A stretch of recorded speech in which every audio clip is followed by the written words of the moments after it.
Well, the pastoral care department really functions as an arm of the ministry. We have 5 different teams, and they're populated by roughly 15% of the congregation. And 2 ministers and a pastoral care director cannot possibly make personal contact with the entire congregation of 1,100 people. And so we really rely on the volunteers to be the foot soldiers of the church, and they do it in such an amazing way. We have a visitation team, which will go and reach out to members of the church who've been congregants for 50 or 60 years. And they'll go and visit them on a weekly basis. They'll bring them a CD of a sermon. They'll bring them a copy of the DU Digest. And they just make regular connections, and they bring the church to them. Because oftentimes these are people who have given many, many years of service to the church and have been pivotal members of the church in the past. And it's sort of the least we can do to really give back to these people. We also visit people who are recovering from illness, people in assisted living, we sit with loved ones who are waiting for somebody to get out of an operation. So we just try to be there during times of stress and grief. And we also try to be there during times of joy. When a family has a new baby arrive, we bring them a welcome basket that one of our visitation volunteers brings. And she just so happens to be a retired nurse and lactation consultant. And so aside from welcoming the baby to the church, she also sometimes gives much needed lactation advice to new mothers. So we're really blessed to have her on the team.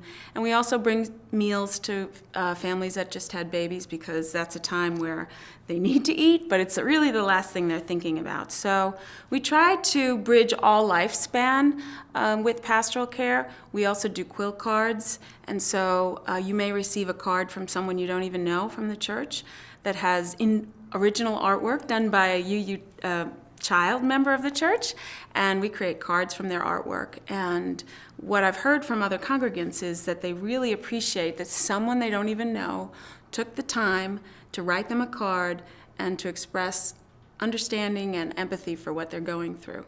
So many members tell me that they keep their quill cards on their desk, on their refrigerator, and it reminds them that we were there for them during their time of need. So it's an exciting part of the church. And of course, as I mentioned, the meals team, we have 50 people on the meals team.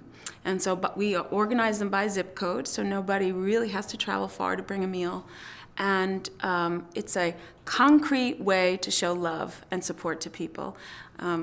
It's time immemorial that you bring food to someone, whether it's in a time of joy or in a time of sorrow. So all those teams really make up the pastoral arm of the church.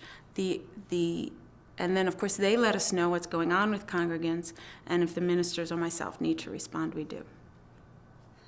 The other thing we offer as a church is called Navigating Grief, and that's a 6-week class that's led by myself, our senior minister, Reverend Daniel Cantor, and a long-term congregant and volunteer, Nancy Bateman. And what it really is, it's a Unitarian lens on the grief process.